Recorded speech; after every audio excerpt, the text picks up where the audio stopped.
उत्तर प्रदेश की अपनी एक बड़ी भूमिका है। उत्तर प्रदेश में जब कोरोना की प्रथम लहर आई थी तब भी एक बेहतर परिणाम दिया था। वर्तमान में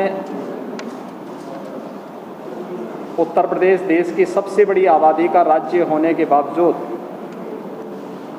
प्रभावी ढंग से कोरोना के खिलाफ इस लड़ाई को लड़ रहा है।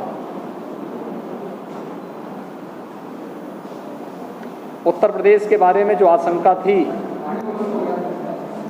कि उत्तर प्रदेश में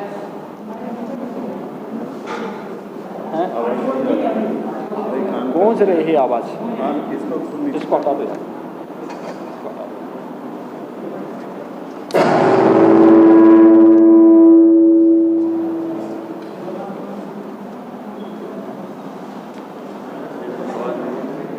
उत्तर प्रदेश में सबसे ज़्यादा जो कोरोना पॉजिटिव के केस आए थे वह 24 अप्रैल को आए थे, वह 38,055 संख्या थी। और उत्तर प्रदेश के अंदर जो कुल एक्टिव केस थे वह 30 अप्रैल को थे 3,10,000। पिछले 8 दिनों के अंदर यानी 1 मई से लेकर के 7 मई तक उत्तर प्रदेश में 65,000 एक्टिव केस कोरोना के कम हुए हैं। वर्तमान में 2,45,000 एक्टिव केस उत्तर प्रदेश में कोरोना के हैं और लगातार कोरोना के केसेज कम हो रहे हैं। प्रदेश के अंदर जिन क्षेत्रों में पॉजिटिविटी ज़्यादा थी, मैंने वहीं से अपनी समीक्षा बैठकों की शुरुआत की है। यद्यपि मैं 4 दिन पहले वीडियो कॉन्फ्रेंसिंग के माध्यम से प्रदेश के सभी जनपदों से जुड़ा था, लेकिन मैंने उचित समझा कि फील्ड में उतर करके लोगों के मन में जो एक भय है, इस भय को दूर करने, कोरोना के प्रोटोकॉल का पालन करने और वर्तमान परिस्थिति में जो रणनीति हमारी तय होनी है, इसका केंद्र बिंदु जनपद को बनना है। जनपद के अंदर हम प्रभावी ढंग से इसको आगे बढ़ा सकें, इस दृष्टि से आज मैं मुरादाबाद मंडल और बरेली मंडल की समीक्षा बैठक के लिए आया हूं। मैं इससे पहले मुरादाबाद मंडल में गया था। मुरादाबाद मंडल के बाद अब बरेली मंडल की समीक्षा बैठक के बाद बरेली मंडल में भी मैंने सबसे पहले यहाँ पर इंटीग्रेटेड कोविड कंट्रोल सेंटर का निरीक्षण किया है, जहाँ से जनपद की सभी गतिविधियों का संचालन होता है।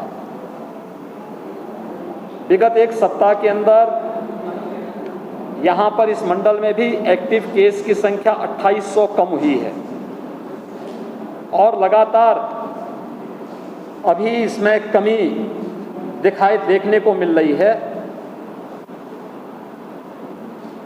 एक आशंका व्यक्त की गई थी कि उत्तर प्रदेश में 5 मई तक 1 lakh positive case per day आएंगे। आज 8 मई है और आज जो Covid positive case Uttar Pradesh के अंदर आए हैं उनकी संख्या 26,000। यानी हम लोग अपनी रणनीति में और कोविड प्रबंधन में अब तक सफल रहे हैं। दूसरी आशंका जो व्यक्त की गई थी कि पंचायत चुनाव के बाद प्रदेश के अंदर तेजी के साथ कोविड के केसेज बढ़ेंगे। पंचायत चुनाव 29 को संपन्न हो चुका है। आज 8 मई है।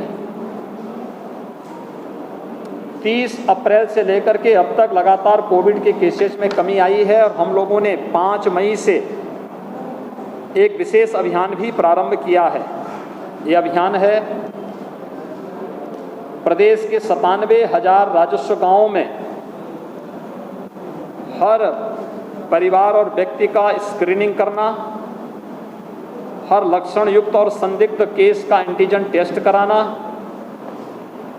उन तक मेडिकल किट उपलब्ध कराना, स्वच्छता, सैनिटाइजेशन और फॉगिंग की कार्रवाई को युद्ध स्तर पर आगे बढ़ाने की कार्रवाई करना।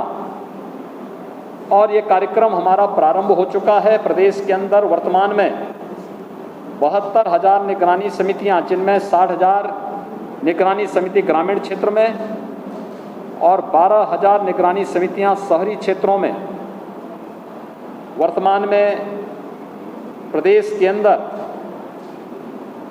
कोरोना के बारे में जागरूकता और वहां पर स्क्रीनिंग के इस कार्य के साथ जुड़ी हुई हैं। निगरानी समितियों को हम लोगों ने ये जिम्मेदारी भी दी है कि हर लक्षण युक्त व्यक्ति को, हर कोरोना पॉजिटिव के जिसमें लक्षण हो या फिर रिपोर्ट पॉजिटिव आने के पहले ही लक्षण युक्त व्यक्ति को या संदिग्ध व्यक्ति को मेडिकल किट भी उपलब्ध करवाना और उनकी सूची लेकर के जिले के अंदर इंटीग्रेटेड कोविड कमांड सेंटर में उपलब्ध कराना, जिससे उन लोगों को वहां पर उचित चिकित्सीय सलाह दी जा सके टेली कंसल्टेशन के माध्यम से। ये कार्य और फिर आरआरटी को सूची उपलब्ध करा करके उन लोगों के कोविड टेस्ट एंटीजन जांच करने की व्यवस्था युद्ध स्तर पर आगे बढ़ाने का कार्य करना, यह सभी कार्य प्रदेश के अंदर 5 से प्रारंभ हो चुका है और युद्ध स्तर पर चल रहा है। अगले 1 सप्ताह तक ये कार्यक्रम प्रदेश के अंदर सभी 97,000 राजस्व गांवों तक पहुंचने के लक्ष्य के साथ हम लोगों ने प्रारंभ किया है। ये एक महामारी है और महामारी में पहली जब वेव आई थी तो पहली वेव में प्रदेश के अंदर ऑक्सीजन की जो कुल आपूर्ति थी, उस आपूर्ति से कई ज़्यादा वर्तमान में हम लोग ऑक्सीजन की आपूर्ति करवा रहे हैं, क्योंकि हमारे पास पहले ऑक्सीजन आपूर्ति के यहाँ पे ऑक्सीजन सेपरेटर यूनिट थे। हमारे पास प्रदेश के अंदर एलएमओ, लिक्विड मेडिकल ऑक्सीजन, ये विभिन्न संस्थाओं के द्वारा एग्रीमेंट के आधार पर मंगाई जाती थी। लेकिन जब एक क्राइसिस हुई तो इसमें, क्योंकि पहले किसी हॉस्पिटल में हम लोग देखते थे कि अगर 500 बेड का हॉस्पिटल है तो उसमें 20-30 बेड का आईसीयू होता था, मुश्किल 30 से 35 लोगों को ऑक्सीजन की आवश्यकता होती थी। लेकिन आज इसके ठीक विपरीत हो गया है। अगर 500 बेड का हॉस्पिटल है तो हर व्यक्ति को ऑक्सीजन की आवश्यकता है, उसमें वेंटिलेटर की भी ज़्यादातर को आवश्यकता है, एचएफएनसी जिसमें बहुत ज़्यादा ऑक्सीजन लग रहा है उसकी आवश्यकता है। तो ऑक्सीजन की मांग कई गुना बढ़ने के कारण उसकी आपूर्ति उन सभी क्षेत्रों में करने के लिए हम लोगों ने कई प्लानिंग की और मैं आभारी हूं आदरणीय प्रधानमंत्री जी का और भारत सरकार का, जिन्होंने ऑक्सीजन की आपूर्ति में हमें मदद की, जिसमें एयरफोर्स के जहाज़ के माध्यम से खाली टैंकर को यहाँ से उन स्थलों तक पहुँचाने में मदद करना, चाहे वो जमशेदपुर हो, चाहे जामनगर हो, चाहे बोकारो हो, उन सभी क्षेत्रों में पहुँचाने में योगदान देना और वहाँ से स्पेशल ऑक्सीजन ट्रेन चलाना। हम लोगों ने बरेली, मुरादाबाद मंडल के लिए, जहाँ पे पहले आसानी से यहाँ की कम खपत के अनुरूप ऑक्सीजन की आपूर्ति काशीपुर से हो जाता था, हम लोगों ने उन क्षेत्रों से भी ऑक्सीजन एक्सप्रेस के माध्यम से अतिरिक्त ऑक्सीजन पहुंचाने का कार्य यहां पर किया है। यहां पे ऑक्सीजन के सिलेंडर भेजे गए हैं, ऑक्सीजन कंसंट्रेटर भेजे गए हैं, जिनके लिए कोई अतिरिक्त आवश्यकता नहीं, केवल बिजली से वे चलेंगे, एटमॉस्फेयर से ही ऑक्सीजन को लेकर के वे ऑक्सीजन की आपूर्ति कर सकते हैं। इन सब की व्यवस्था भी यहाँ पर करने का कार्य युद्ध स्तर पर उस कार्यक्रम को भी यहाँ पर चलाया गया है। इसके अलावा ये भी प्रयास किया गया है कि हम लोग कोरोना प्रबंधन के लिए वर्तमान की चुनौती से जूझने के साथ साथ फ्यूचर की भी प्लानिंग कर सकें। हर एक जनपद को कहा गया है कि वह अभी से अपनी तैयारी करें। ऑक्सीजन की आपूर्ति के लिए हम लोग जनप्रतिनिधियों के सहयोग से, शासन के सहयोग से ऑक्सीजन कंसंट्रेटर, ऑक्सीजन के लिए एयर सेपरेटर यूनिट या प्लांट, ऑक्सीजन प्लांट, इन सभी के लिए आदरणीय प्रधानमंत्री जी ने भी प्रधानमंत्री कोविड केयर फंड से उत्तर प्रदेश के लिए 61 नए ऑक्सीजन प्लांट स्वीकृत किए हैं।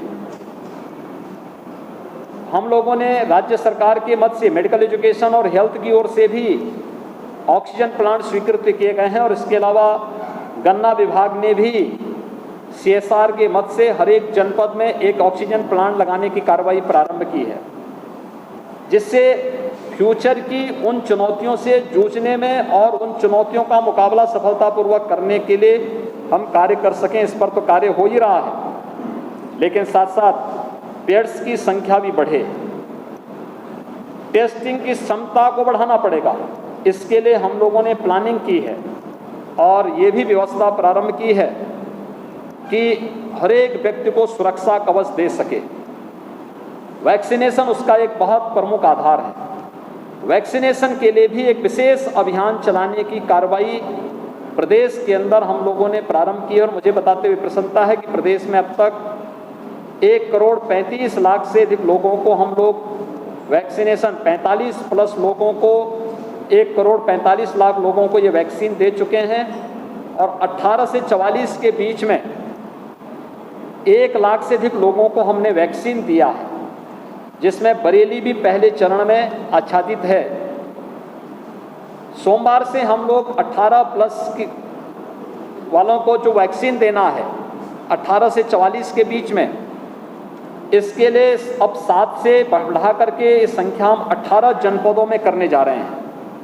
हर नगर निगम में और गौतम बुद्ध नगर जनपद में हम लोग सोमवार से वैक्सीनेशन के एक बृहद कार्यक्रम को भी आगे बढ़ा रहे हैं। हमारा फोकस है कि वैक्सीनेशन में वैक्सीन की वेस्टेज को कम से कम किया जाए और वैक्सीन की वेस्टेज को कम करने के लिए पहले से ही प्लानिंग करना, उस प्रकार का सॉफ्टवेयर विकसित किया जा रहा है। ऑनलाइन रजिस्ट्रेशन की व्यवस्था की जा रही है। उतने ही लोगों को कंफर्म करके बुलाना जितने लोगों को उस दिन वैक्सीन दिया जा सके और वेस्टेज को न्यूनतम स्तर तक पहुंचाने, जिससे हर एक व्यक्ति तक वैक्सीन पहुंच सके। इस कार्यक्रम को भी आगे बढ़ाने का कार्य प्रदेश के अंदर युद्ध स्तर पर किया जा रहा है। प्रदेश के अंदर कोरोना प्रबंधन के इस कार्य में सेकेंड वेव को सफलतापूर्वक रोकने के लिए भी जो व्यापक कार्य योजना बनी है, भारत सरकार का मार्गदर्शन इसमें निरंतर प्राप्त हो रहा है, हर प्रकार का सहयोग प्राप्त हो रहा है। हम लोगों का पूरा विश्वास है कि जनता जनार्दन और सभी लोगों के सहयोग से, जनप्रतिनिधियों के सहयोग से हमारी प्रशासनिक मशीनरी सेकेंड वेव पर भी प्रभावी अंकुश लगाने और प्रत्येक नागरिक को हम लोग इस महामारी से बचाने में सफल होंगे। मेरी आप सबसे भी अपील है कि स्वयं का बचाव करते हुए कोरोना के प्रति व्यापक जागरूकता का हम कार्यक्रम जरूर चलाएं। खासतौर पर प्रत्येक व्यक्ति से अपील हो कि अगर आवश्यक नहीं तो घर से बाहर न निकलें। दूसरा, हाई रिस्क कैटेगरी को, 60 वर्ष से ऊपर के लोगों को, 10 वर्ष से कम के बच्चों को, गर्भवती महिलाओं को, कमजोर इम्यूनिटी के लोगों को, एक से अधिक बीमारियों से ग्रसित किसी भी व्यक्ति को, जो लोग घर से बाहर किसी को निकलना आवश्यक है तो मास्क लगा करके चलें और 2 गज की दूरी का पालन करें। किसी वस्तु को छूते हैं तो सैनिटाइजर से हाथ को साफ जरूर करें। अगर इन नियमों का पालन हर व्यक्ति करे और शासन के द्वारा जो कोविड प्रोटोकॉल लागू किया गया इसका पालन करेगा तो निश्चित ही सफलता प्राप्त होगी। लोगों में काफ़ी अवेयरनेस आया है। मैंने आज स्वयं भी मुरादाबाद मंडल में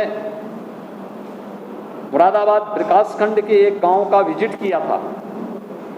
होम आइसोलेशन में जुड़े हुए लोगों से मैं वहां पर देखने के लिए गया था, उन्हें मेडिकल किट मिल रहा है कि नहीं मिल रहा है।